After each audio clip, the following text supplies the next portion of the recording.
이런 가운데 트럼프 대통령 이란을 상대로 보다 강력한 공격을 예고하며 지상군 투입 여지도 열어뒀습니다. 네, 장기전으로 번질 가능성도 거론되는데요. 자세한 내용 국제부 취재기자 연결해 보겠습니다. 김예린 기자. 네, 트럼프 대통령은 지상군에 대한 울렁증은 없다면서 아마 투입할 필요는 없겠지만 필요하다면 보낼 수 있다라고 말했습니다. 아직까지 지상군을 투입하진 않았지만 가능성을 배제하지 않겠다는 건데요. 피트 헤그세스 미 국방부 장관도 앞으로의 계획은 논쟁하지 않겠다며 트럼프 대통령은 미국의 이익을 위해 필요한 만큼 나갈 것이라고 밝혔습니다. 지상군을 파병하면 미군의 인명피해도 불가피합니다. 미국은 과거 이라크와 아프가니스탄 등에 장기간 지상군을 투입해 막대한 피해를 입었는데요. 다만 헤그세스 장관은 이라크 전쟁과 같은 끝없는 전쟁을 치를 생각은 없다고 선을 그었습니다. 이란의 반격이 이어지는 가운데 쿠웨이트에서는 미군 전투기 세대가 쿠웨이트군의 오발로 추락하는 사고가 발생했는데요. 탑승자 6명 모두 안전하게 탈출해 구조된 것으로 전해졌습니다. 중동 지역 상황도 살펴보죠. 반격에 나선 이란이 에너지 시설에 대한 공격을 퍼붓고 있죠. 네, 이란 혁명 수비대는 호르무즈 해협을 통과하려는 모든 선박을 불태우겠다고 경고했습니다. 전 세계 원유 수송량 약 20%가 지나는 호르무즈 해협을 봉쇄하며 에너지 수급 불안이 커지고 있는데요. 이란은 주변 걸프 국가들의 에너지 시설도 집중 겨냥하고 있습니다. 카타르의 세계 최대 액화 천연가스 시설은 이런 드론 공격을 받아 시설 가동이 중단됐고, 사우디아라비아 최대 정유 시설도 이란 드론을 요격하는 과정에서 시설 가동을 일부 중단했습니다. 이란이 무차별 보복 공격을 이어가자 걸프 국가들은 군사 행동을 거론하며 강하게 반발하고 있는데요. 푸틴 러시아 대통령은 걸프 국가 지도자들과 잇따라 통화하며 휴전을 촉구한 것으로 전해졌습니다.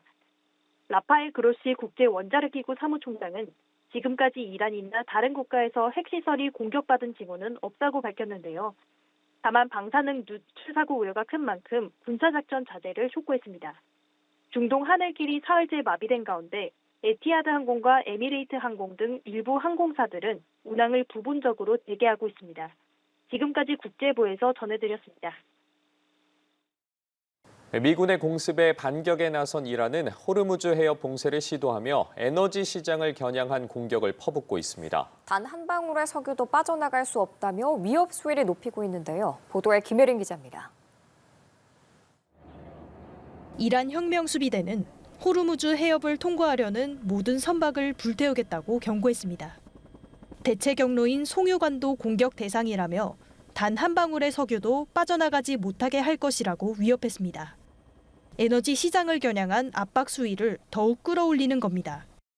호르무즈 해협은 이란과 오만을 잇는 에너지 수송의 대동맥으로 불립니다. 가장 폭이 좁은 곳은 39km에 불과한 데다 실제 유조선이 드나들 수 있는 구역은 훨씬 짧아 이란이 마음만 먹으면 봉쇄할 수 있습니다. 이란은 미군의 공습 직후부터 호르무즈 해협 봉쇄령을 내렸습니다. 전 세계 해상 원유 수송량의 약 20%를 막아서겠다는 보복 조치입니다. So the impact of this will be more on international energy prices or on international economy might be another factor that will push Trump to rethink its action. 이란의 강력한 경고에 에너지 수급 불안은 커지고 있습니다. 원유의 70%, 액화 천연가스의 20%를 중동에서 들여오는 우리나라도 타격이 불가피합니다. 일본에선 봉쇄가 장기화되면 물가 상승과 경기 침체를 동시에 맞는 스태그플레이션이 나타날 수 있다는 우려가 나옵니다. 다만 완전 봉쇄 가능성은 낮다는 관측도 제기됩니다. 미국 에너지 컨설팅 업체 FGE 명예회장은 호르무즈 해협 폐쇄는 길어야 며칠이라고 봤습니다. 이란 정권이 겉보기와 달리 약한 종이호랑이라며 국제사회의 압박이 거세지면 전면 봉쇄 방침에서 물러설 수밖에 없다는 설명입니다. 미군 중부사령부도 호르무즈 해협이 완전히 폐쇄됐다는 이란 측 주장은 사실이 아니라고 일축했습니다. 다만 선박 수백 척이 묶이고 물류 타격이 시작되며 에너지 시장의 불안은 확산하고 있습니다. 연합뉴스 TV 김예린입니다. 하메네이 최고 지도자의 사망으로 37년 만에 리더십 공백을 맞은 이란은 즉각 차기 지도자 선출에 돌입했습니다. 호르무즈 해협을 봉쇄하고 또 인근 걸프국들에 대한 보복 공격에 나서면서 반격 수위도 끌어올리고 있는데요. 배시진 기자가 취재했습니다.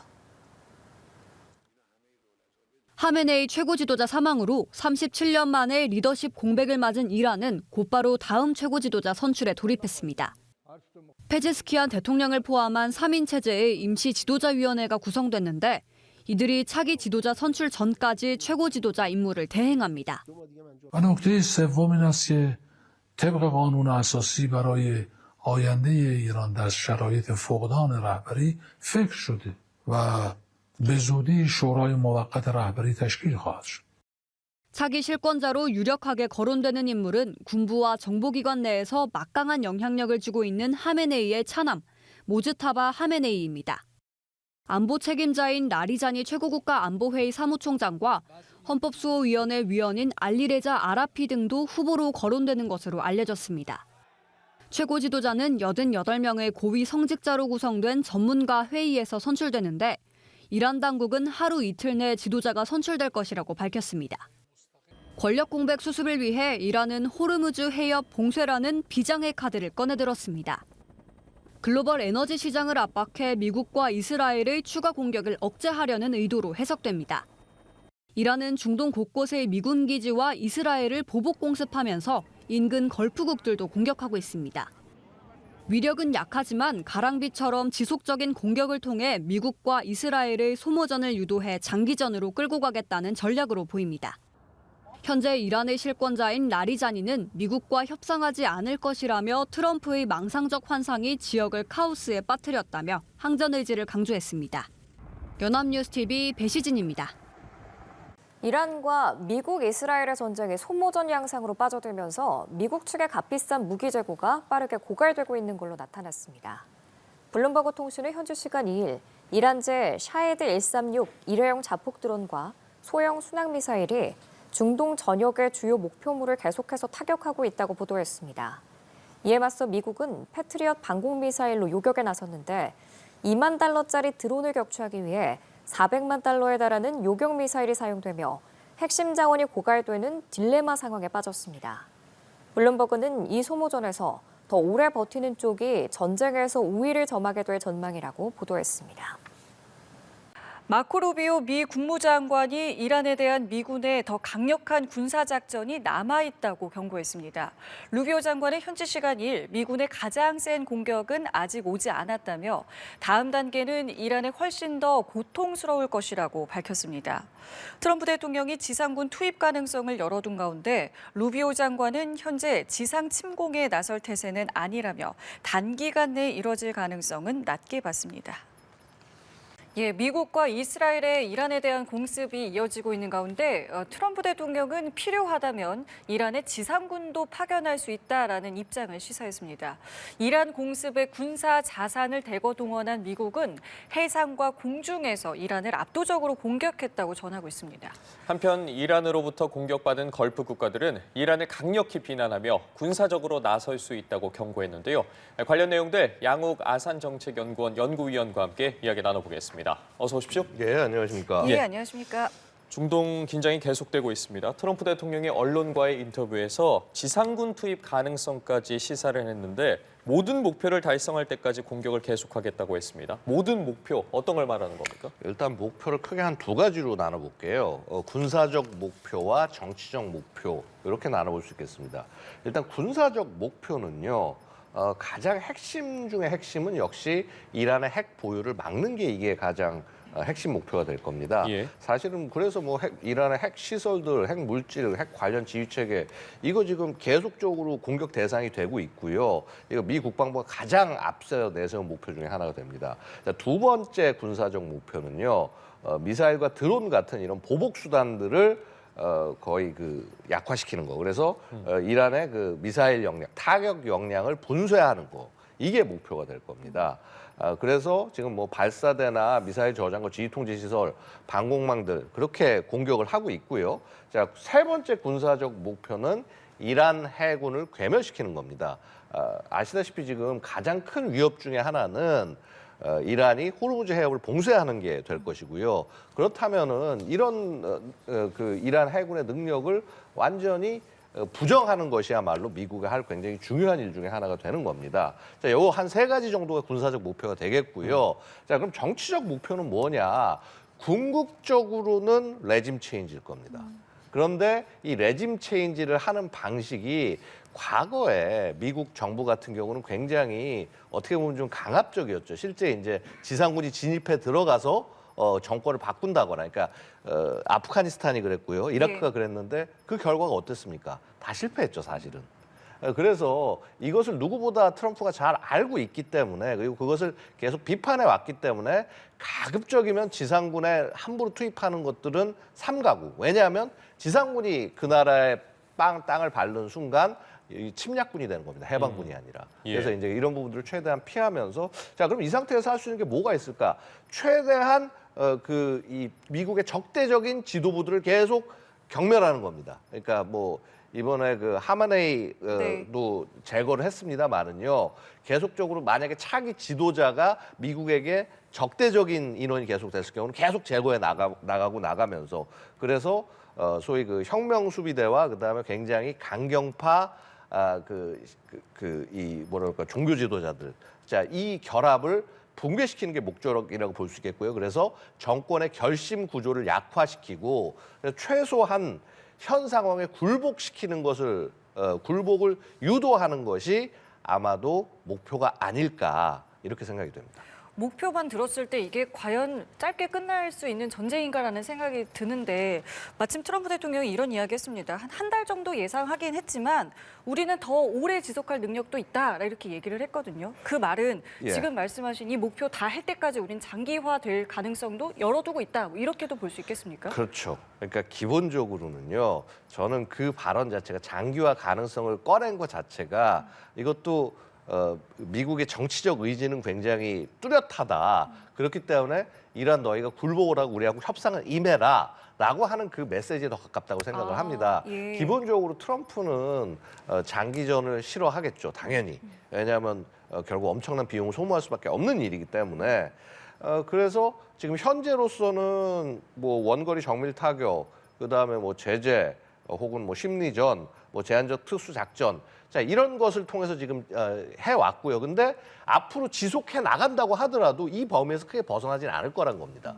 그러니까 지상군을 막 엄청나게 많이 본격적으로 투입해서 하는 식으로가 아니라, 현재 이렇게 원거리 공격을 하고 심리전하고 제재하고 그다음에 아주 조금 특수부대들 이렇게 보내서 이렇게 찔러보고 하는 이런 것들은 솔직히 앞으로 지속적으로 할 수 있는 일이거든요. 그래서 자, 어쨌거나 미국은 우리가 원하는 목표를, 정치적 목표를 달성할 때까지 지속하겠다. 그러니까 지금 아까 말씀드렸다시피 군사적 목표는 한 4주 정도에 어느 정도는 달성 가능하다고 본 거예요, 미국이. 그렇기 때문에 이제 4 weeks or less라고 이제 트럼프가 직접적으로 얘기를 했던 거고요. 그런데 사실은 군사적 목표만 달성한다고 해서 이렇게 한 작전을 이렇게 커다랗게 어떻게 보면 적국의 지도자를 제거한 일인데, 이거에서 만족할 수는 없는 거죠. 되려 자칫 잘못하면 이란을 훨씬 더 강한 적국으로 만들 수도 있기 때문에 국민들을 단결시키고, 그래서 결국 원하는 정도의 정치적 목표까지 달성을 해야 된다. 그래서 굉장히 그런 강한 모습을 보여주는 걸로 볼 수 있겠습니다. 예, 그렇다면 이번엔 미국의 공습 작전에 대해서 좀 짚어보도록 하겠습니다. 이번 작전이 미 국방부에 따르면 수천 명의 군인과 수백 대의 전투기, 아울러서 2개의 항모 전단을 투입해서 이란을 압도적으로 공격했다라고 이야기를 했는데, 첫날에 이러한 군사 자산과 병력을 투입했다? 뭐 물론 미군이 준비는 계속해서 해왔습니다만 굉장히 오랫동안 치밀하게 준비를 했다라고 봐도 되지 않겠습니까? 사실은 그렇죠. 이게 왜 그러냐면요. 그러니까 그렇습니다. 최근에 이런 모습들을 우리가 잘 중동에서 못 봐서 그런데, 사실은 이 중동 지역에 미국이 항모전단 2개 이상 파견한 게 한두 번이 아니에요. 굉장히 여러 번 했습니다. 여러 번 했는데, 이제 다만 바이든 행정부 이후 때 모습을 보고 있으면요, 중동에서의 미군 작전이 굉장히 감소했죠. 그래서 뭐 사실 미군이 뭐 카타르의 공군 기지, 그다음에 중부 사령부가 있고, 그다음에 바레인의 그 오함대 사령부가 있고, 이런 식으로 굉장히 이제 다양하게 전개가 되어 있는데, 거기에 있는 인력들이 상당히 많이 빠졌어요.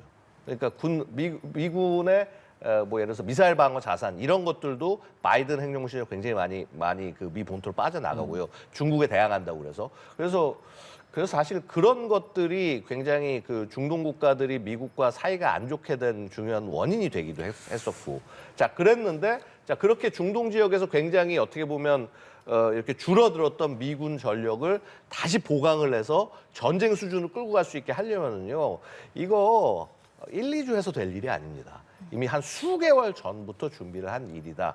아마도 트럼프가 재집권을 하고 이 트럼프 2기 행정부가 시작됐을 때부터 점차 준비를 해온 것이 아닌가라고 볼 수가 있고요. 예. 특히나 이게 뭐 단순히 뭐 예를 들어서 뭐 미사일을 뭐 처음에 들어가 가지고 와서 보면 어떻습니까? 굉장히 조직적으로 표적을 제거해 나가요. 네네네. 그러니까 뭐 당장 하메네이를 제거하는 것부터 시작해서 그 혁명군 수비대 사령부를 갖다가 완전히 붕괴를 시켜버리고요.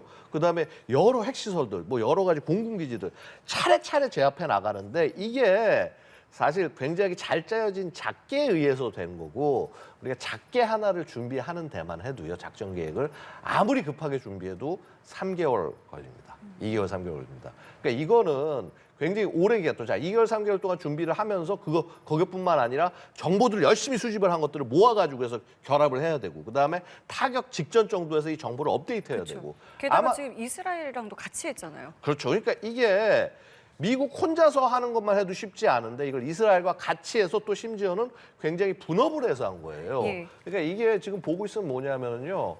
우리가 트럼프 행정부 들어와서 안보, 동맹 안보를 얘기할 때 트럼프 어떻게 얘기합니까? 지역 안보는 너희들, 지역적인 억제는 너희들이 알아서 해. 재래식 억제는 알아서 해. 우리는 핵 억제만 도와줄 거야. 라고 얘기를 하는데, 사실 이번에 보면요, 이란을 이 정도로 공격하는데 사실 미국이 뭐 항모전단 2개에다가 뭐 공군기 많이 투입했다? 사실 저걸로 부족합니다.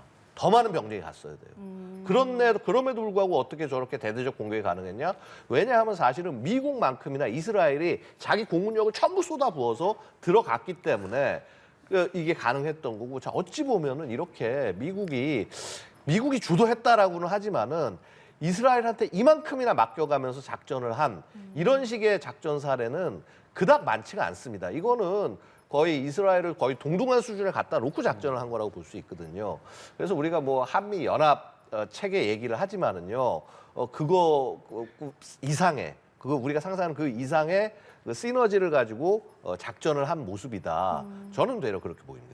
거기다가 이번에 이제 투입된 어떤 이제 요소들을 보면은 뭐 전통적인 요소에다가 뭐 신흥 요소인가 뭐 AI라던가 휴민트라던가 뭐 여러 가지 것들이 뭐 다 동원했다라고 또 그렇죠. 나오더라고요. 뭐 사실은 뭐 휴민트야 새로운 거는 아니겠습니다만은요. 사실은 이번에 굉장히 놀라운 것은 뭐 하메네이가 어느 시간에 정확히 모였다는 걸 알고 때린 건데, 이거는 결정적인 그냥 단순히 그 정보 수집만 갖고 되는 것이 아니고요. 그러니까 뭐 신호 정보나 계기 정보나 이런 어떤 그 오프라인의, 그러니까 그 온라인의 것만으로 되는 게 아니고요. 이거 사람이 직접 제보하지 않으면 거의 어려운 일이다. 그래서 굉장히 중요한 휴민트 자산을 갖고 있었다는 걸 알 수 있습니다. 예. 근데 하지만 그 위에도 보면요, 저거 제거해야 할 표적이 천나만 해도 수백 개인데 이거를 결국 어떻게 처리를 하게 되냐면은 이스라엘이 이미 지난 2024년에 하마스 전쟁을 하면서부터 많이 했던 것이 뭐 라벤다나 하브소라와 같은 그런 AI 프로그램. AI가 표적을 식별을 해가지고서 나 이게 표적이니까 이거 제거해줘야 돼. 그거 지정을 해주는 거예요. 그래서 그런 것들을 통해서 하마스, 뭐 헤즈볼라와의 분쟁에서 굉장히 효율적인 전투가 가능했고요. 예. 그래서 아마 이번에도 상당 부분 그러한 AI가 이 표적 식별을 하는데 활용이 됐을 거다. 그래서 보다 보면 왜 초등학교가 하나 예. 타격 대상이 돼가지고 해서 굉장히 비난이 많이 일었지 않습니까? 네, 맞습니다. 저는 이제 이게 결국 AI의 분석 실패 사례 중에 하나가 아닐까 이렇게 생각을 합니다. 자, 어쨌거나 그래서 그런 모습이 보여졌고요. 더 놀라운 건 뭐냐면은요. 여태까지 우리 미국이 하면 미국 전쟁을 뭘로 한다? 돈으로 한다. 기술로 한다. 그러니까 우리가 돈 쏟아 부어서 안 될 일이 없다라는 게 어떻게 보면 미국의 태도였어요. 오만한 태도죠. 자, 그런데 사실 그럼에도 불구하고 그동안 그것이 먹혀왔단 말이죠.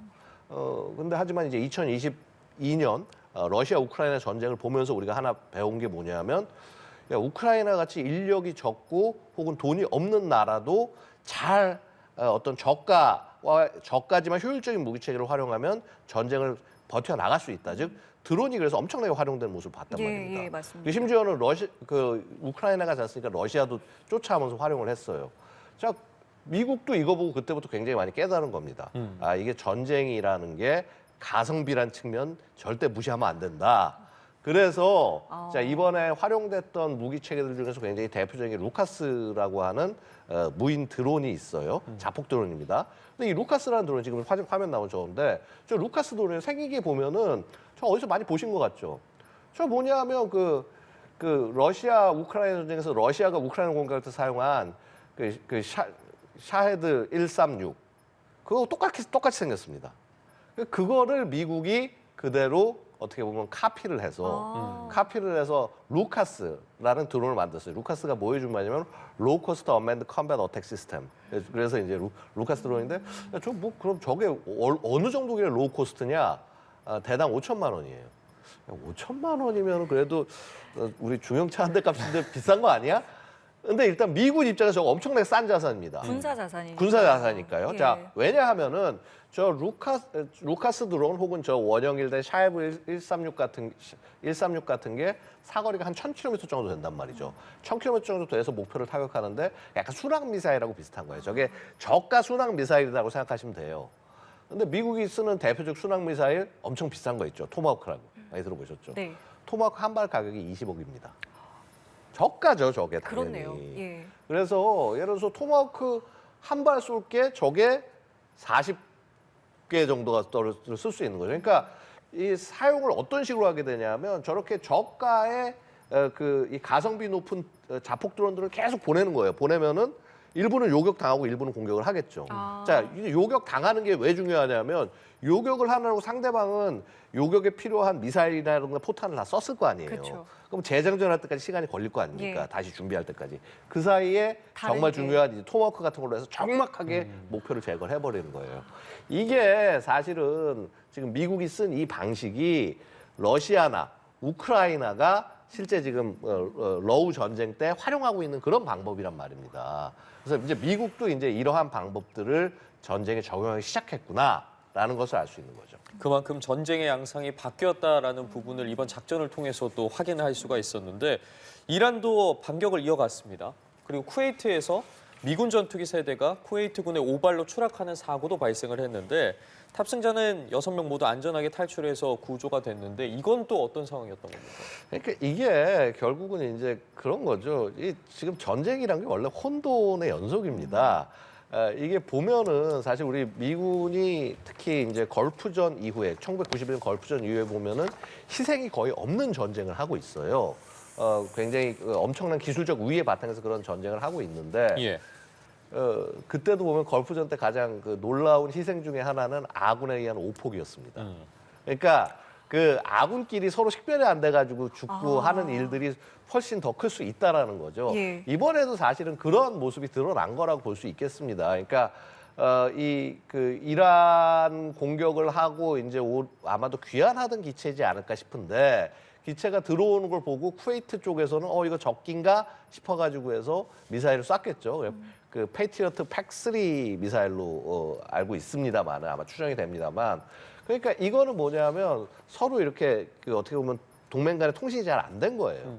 특히 중동 국가들하고 작전할 때 이거 되게 주의해야 되는데 자 어쨌거나 그런 모습이 연출이 된 거다. 그래서 이게 뭐 엄청나게 뭐 치명적인 모습이라고 보기는 어렵지만은 자 여전히 하여튼 이쪽 그 중동 국가들과 이렇게 그 작전을 공조하는 거는 어려운 일이구나라는 걸 보여주는 단면이라고 볼 수 있고요. 하여튼 사실 그만큼 중동 국가들도 지금 굉장히 날이 곤두설 수밖에 없다라는 것이죠. 일단은 뭐 이란 입장에서는 야 너희가 미군을 도와주고 미군 부대를 거기에 놨기 때문에 우리는 공격한다.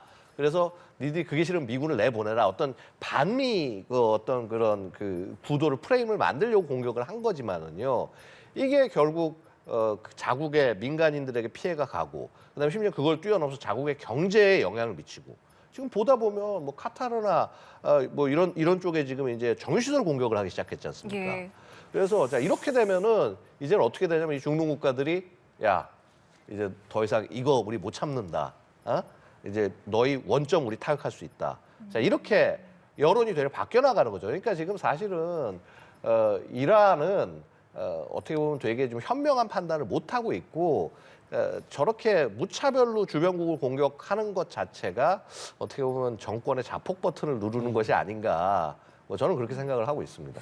제가 궁금한 거는 이란의 전력은 어느 정도 수준입니까? 이란의 전력이요. 사실은 우리가 상당하다고 과거에는 볼 수 있었겠죠. 그러니까 지금 제가 정확히 지금 수치를 제가 안 뽑아서 죄송합니다. 지금 이제 요 화면에 이제 보시면 나오는 한 뭐 35만 정도의 정규군이라고 하는데 실제로 보면은 저 정규군 병력 중요하지만 혁명 수비대도 굉장히 중요한 병력이란 말이죠. 네. 그래서 한 뭐 19만 한 명에 가까운 병력인데 이제 저게 외국과 싸울 때에서도 해외와 교전할 때에서도 굉장히 핵심이 되지만 정권 내부를 지키는 데서도 굉장히 핵심적인 수단이 됩니다. 예. 그다음에 정규군 35만 사실은 저 병력들이 과거에 이제 보면 그 이란 이라크 전쟁할 때 보면은 가장 주가 돼서 싸웠던 병력 중에 하나라고 볼 수 있는데 저 병력들은 사실은 이제 그 자국을 지키는 거에 더 특화가 돼 있어요. 그리고 이제 되려 보고 있으면은 이 병력들이 그 저런 이제 혁명 수비대 안에 있는 쿠르드군 같은 이런 특수군들이 보면은 이제 그 자국군보다는 해외에 있는 테러 세력들을 활용하는 우리가 프락시라고 그러죠. 그래서 그런 대리전을 수행하는 데 있어서 그 헤드쿼터 역할을 하면서 외부에 있는 세력들을 활용해 왔습니다. 그게 여러분 대표적인 게 헤즈볼라나 하마스가 사실은 거의 이란의 프락시로 굉장히 많이 역할을 최근에 해왔고요. 그다음에 후티 반군도 그렇고 지금은 이제 많이 약화됐지만은 시리아 내에 있었던 친이란 반군들도 그렇고요. 자, 그래서 그런 세력들이 많이 있었단 말이죠. 그런데 뭐 지금 보고 있으면은 뭐 예를 들어서 탄도미사일도 사실은 굉장히 많이 갖고 있는 국가입니다. 한 2,000여 발 이상 정도, 한 2,500발 정도 가지고 있다고 알려지고 있는데 그리고 심지어 저 탄도미사일을 이란이 스스로 생산을 해서 저렇게 많은 양을 날 수 있는데 최초로 생산하게 된 계기가 북한이었어요. 북한이 그 이제 80년대 중반에 스커드 미사일 이 제조 시설을 라인을 통째로 이란에게 설치를 해주면서 이란이 이 탄도미사일 능력이 생겨난 겁니다. 자, 그래서 어쨌거나 저렇게 굉장히 많은 탄도미사일들과 그다음에 저 드론 같은 경우도 왜 그러냐면 원래 이 중동의 드론 강국은 이스라엘이에요. 이스라엘인데 이스라엘이 하도 드론 많이 보내서 정찰하고 뭐하고 하다 보니까 획득할 거 아닙니까? 그런 거 보고 역설계 해가지고 해서 이제 이란도 만들어 나가는 겁니다. 그래서 아까 보여줬던 그 샤이브 136, 그 미국도 했던 사실 그 원형이 이스라엘제 하피예요. 예, 그렇게 이게 막 이 동네는 서로 돌고 돕니다 이렇게. 자, 그런데 자 어쨌거나 그래서 이란이 굉장히 이 지역 내에 군사 강국이다라고 모두 믿고 있었는데 자 막상 어땠냐면 2024년에 이란이 이제 이스라엘에 대해서 타격을 하죠. 미사일 이제 석고 쏘기 처음 하면서 그때부터 이제 서로 한 2번 투닥거리고 그다음에 작년에 이스라엘이 드디어 이제 굉장히 공격을 가합니다. 그때 미국도 같이 가서 슈퍼 벙커버스터 떨구면서 핵시설, 포로드 핵시설 공격을 했죠. 그 미드나잇 해머 작전 하면서요. 그때 들어간 게 뭐냐면 야, 이제 이란 군이 굉장히 많이 능력이 떨어져 있구나. 그리고 이미 그때 많은 방공망들을 거의 다 제압을 하고 굉장히 많은 그 시설들을 공격을 했고요. 그러다 보니까 지금 과연 이란이 얼마나 많은 미사일들을 많이 재고를 많이 갖고 있을 거냐. 이번에도 공격하는 것을 보고 있으면은 생각보다 많지는 않았단 말이죠. 드론과 미사일들을 섞어서 이제 보면은 국가당 많은 국가에 쏜 게 한 200발 정도 쏜 게 굉장히 많이 쏜 거고 나머지 뭐 80발, 100발 이렇게 쐈는데 그럼 그것만 해도 솔직히 지금 이란이 갖고 있는 것의 절반 정도는 쏜 것 같은데 그런데 이게 과연 지금 더 추가적으로 이란이 얼마큼 더 가져올 수 있냐. 그러니까 과거와 같은 능력은 아니다. 우리 지금 옆에 재원에서 나와 있는 저 표상에 있는 전력보다 거의 한 60% 정도, 실제로 한 60% 정도에서 50% 정도가 되지 않을까, 실제 전력은. 뭐 저는 개인적으로 그렇게 평가를 하고 있습니다. 실제 그렇다면 현 전력으로 봤을 때 미군의 이 방공망을 무력화시키기에는 좀 무리가 있다라고 봐야겠습니까? 어떻게 보세요? 그렇죠. 사실은 뭐 미군의 방공망이라기보다는 이제 공격을 할 수 있는 게 이란이 갖고 있는 미사일들이 대개 이제 기껏해야 이제 3,4천 킬로라 결국은 이제 그쪽 지역 내에 있는 국가들을 공격을 하는 걸 거고요. 그러면은 이제 뭐 사우디부터 시작해서 이제 여러 그 중동 국가들 공격을 하고 그래서 그게 결국 국제 에너지 공급망을 이렇게 교란하면서 그걸로 협상의 지렛대로 삼으려는 게 이란 속셈 아니겠습니까? 근데 그럼 이거를 일단 자국들이 알아서 막아야 되고, 근데 플러스 미국이 얼만큼 도와줄 수 있냐의 문제겠죠. 과연 충분하냐? 사실은 충분하지 않을 수는 있어요. 왜냐하면 이 미사일 방어라는 게 되게 독특한 것이 뭐냐면요. 실제 주요한 시설을 잘 지켰다고 하더라도 한 발이라도 뭐 오발이 나서 예를 들어서 민간인 피해가 난다거나 혹은 정말 중요한 핵심 시설 나라고 요격을 잘했는데 그 잔해가 민간인 지역에 떨어져서 희생이 생긴다거나 그러면 정치적 그 부담감은 계속 갈 수밖에 없단 말입니다. 그래서 사실 미사일 방어가 100% 완벽한 방어라는 게 없거든요. 근데 이제 우리 대부분의 그 사람들은 그거가 실패한 거지 성공한 게 아니다라고 생각한단 말입니다. 사실 우리 같은 전략가들은 야 이것만 했어도 엄청나게 성공한 거다라고 말씀을 드리지만은요. 그래서 그런 부분들까지 만약에 감안을 한다면 전략적 성공은 충분히 가능할 겁니다. 군사 전략적인 성공은. 예. 근데 정치적인 실패가 사실 굉장히 두려운 걸 거고 그것까지 다 감당할 수 없다는 거고요. 사실 그거를 감당하기 위해 더 좋은 방법은 뭐냐면 날아오는 미사일 오는 걸 막는 게 아니라 날아오기 전에 발사 전에 혹은 미리 이제 발사 준비를 하고 쌓아놓고 있는 적 미사일 저장고, 지휘 통제 시설, 발사 원점 이것들을 제거하는 게 훨씬 더 효율적이고 어떻게 보면 훨씬 더 저렴한 솔루션이 될 수 있는 것이고요. 그래서 지금 미국이 한 4주 정도의 작전을 예고한 게 바로 이란에 있는 이런 시설들을 전부 싸그리 무너뜨리겠다. 그래서 아까 말씀드린 군사적 목표 3가지 정도만 그 3가지 중에서 핵까지는 뭐 100% 달성 못한다고 하더라도 미사일 능력을 분쇄하고 해군력을 갖다 괴멸시키는 거 이것까지만 한다고 하면은 일단 군사적으로는 상당 부분 성공이다라고 말씀드릴 수 있는 겁니다. 그러면은 아까 저희가 이야기했던 그러니까 트럼프 대통령이 그 한 달 이상도 우리는 할 능력이 있어라고 이야기한 게 어쩌면 이란에게 너네 협상하려면 좀 해보자라는 이제 그런 어떤 뭐 이렇게 좀 중의적인 의미가 있다고 말씀하셨는데 지금 이란 상황은 어떨 것 같아서 이란이 협상에 나설 가능성이 있는 겁니까? 자, 지금은 협상을 어려울 거예요. 왜냐하면 지금 당장 갑자기 지도자가 제거가 됐고 그러다 보니까 전부 다들 지금 보내는 메시지는 이런 메시지죠. 야, 이거 우리 무조건 보복했는데 미국에게 피해 보복하겠다. 그리고 사실 이제 우리 혼자 죽을 수 없다가 되기 때문에 중동에 있는 다른 국가들한테 계속 미사일 쏘는 거 아닙니까? 그래서 이렇게 되다 보니까 굉장히 지금은 이성적 판단이 쉽지 않을 겁니다. 이성적 판단이 쉽지 않은 상황인데 게다가 이제 자꾸 사망자들 늘어나고 특히 이제 제가 제일 걱정되는 건 뭐냐면 정권의 지휘부만을 노려서 공격을 하면 좋은데 지금 보시다시피 자꾸 이렇게 오폭이라든가 이런 것들이 민간인 피해들이 늘어난단 말이죠. 그렇게 되면은 솔직히 국민 여론들 자체도 야 이거 이제 그만하자가 아니라 더 싸우자가 될 가능성이 높아진다라는 거죠. 그래서 사실 이 부분에 있어서 뭔가 좀 이런 어떤 심리전이 특히 이란 국민을 향한 심리전이 같이 이루어져야 되지 않을까. 그리고 이런 어떤 공격 대상과 메시지 이런 부분도 사실은 굉장히 조금 더 정교하게 가다듬어야 될 필요가 있지 않겠나 생각이 됩니다. 지휘 체계가 지금 혼란스러운 이 상황에서 이란도 본인들이 할 수 있는 부분들을 해나가고 있는데 빠질 수 없는 이야기가 호르무즈 해협입니다. 지금 호르무즈 해협 통과를 시도하는 선박을 모두 다 불태우겠다.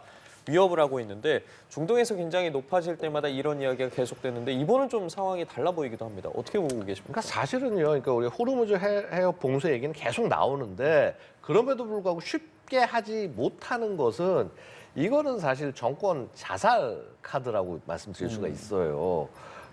왜냐하면 이게 뭐 국제적 고립도 뭐 이미 고립이 되어 있는 상태지만요. 국제적 고립을 떠나서 자 저렇게 되면은 전 세계 모든 국가가 달라붙어서 이란을 거의 붕괴시켜야 될 겁니다. 그러니까 그야말로 다국적 군사 개입이 지금 당장 중동 국가들만 해도 야 원점 때리겠다 얘기하고 있는데 자 이게 이제 그걸 아예 넘어서서 그러면은 뭐 미군 지상군이 가기 전에 아마 중동의 지상군들이 가서 이란을 점령하게 되는 그런 상황을 뭐 기대할 수도 있지 않을까. 뭐 이제 쉽지는 않겠습니다만 어쨌거나 그런 정도까지 굉장히 커다란 위험이 된다라는 거죠.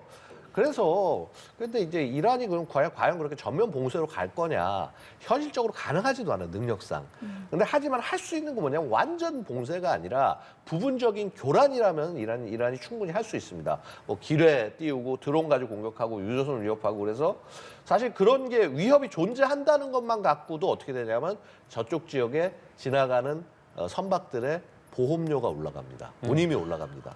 그럼 이게 그야말로 다 그 비용이 되고요. 그럼 유가 프리미엄이 생깁니다. 그래서 자 이렇게 되면은 우리나라처럼 에너지 의존도 높은 국가, 특히 중동에 우리 60에서 70%를 원유를 의존을 하는데 이런 나라들은 뭐 그냥 그 경제가 그냥 그대로 영향을 받을 수밖에 없다라는 거죠. 그래서 이번에 그 이란이 어떻게 보면은 이제 끌고 가려고 하는 카드는 이 위협하고 이렇게 이 부분적 교란을 장기적으로 끌고 나가서, 그래 장기적으로 끌고 나가면 나갈수록 자기들에게 더 이익이다라고 생각하고 최대한 그런 버티기와 어떤 이 게릴라 기습을 계속해 나가지 않을까, 뭐 이렇게 생각합니다. 만약에 그 지금 말씀대로라면 또 우려되는 게 이제 중동에 파병된 우리 이제 부대도 있지 않겠습니까? 예. 이 부대에는 뭐 피해가 없을까요? 그러니까 중동에 파병된 부대가 사실 그렇게 많지는 않죠. 그래도 어쨌든 이제 소중한 뭐 저희 예를 이제 들어서 이제 말씀을 굳이 국민들이니까요. 드리면은 뭐 대표적인 게 이제 UAE 나가 있는 아크 부대가 있을 거고요. 그다음에 우리 청해 부대는 이제 해군 함이 이제 계속 이동을 하고 있기 때문에 자 그렇고 그다음에 뭐 정확히 뭐 해당 지역에 뭐 일단 범위 안에 들어가 있으니까 레바논 동명 부대도 마찬가지로 이제 그런 위협의 대상이 될 수 있습니다. 근데 기본적으로는 근데 이들이 위치한 지역 자체가 주요한 핵심 군사 표적이라고 보기는 어렵습니다. 어려워서 뭐 위험하지 않다는 건 아니고 위협이 커진 건 사실인데 직접적 표적은 아니다. 근데 그렇다고 해서 우리가 안심을 하고 있을 건 아니고 우리 병력들이 보호할 수 있는 대책들 같은 것들을 좀 생각을 해봐야 되지 않겠느냐. 그래서 뭐 언제나 그러니까 우리 병력에 대한 직접 공격보다는 병력들이 주둔하고 있는 기지, 그다음에 이동 간에 혹시라도 생길 수 있는 그런 사고들, 뭐 항공로, 이제 요런 것들이 이제 문제고요. 그래서 그런 부분에서 안전 대책을 갖춰 나가야 되겠죠. 예. 예, 알겠습니다. 중동 상황이 어떻게 변할지도 계속 좀 지켜봐야 할 것 같습니다. 지금까지 양욱 아산정책연구원 연구위원과 함께했습니다. 말씀 고맙습니다. 감사합니다. 감사합니다.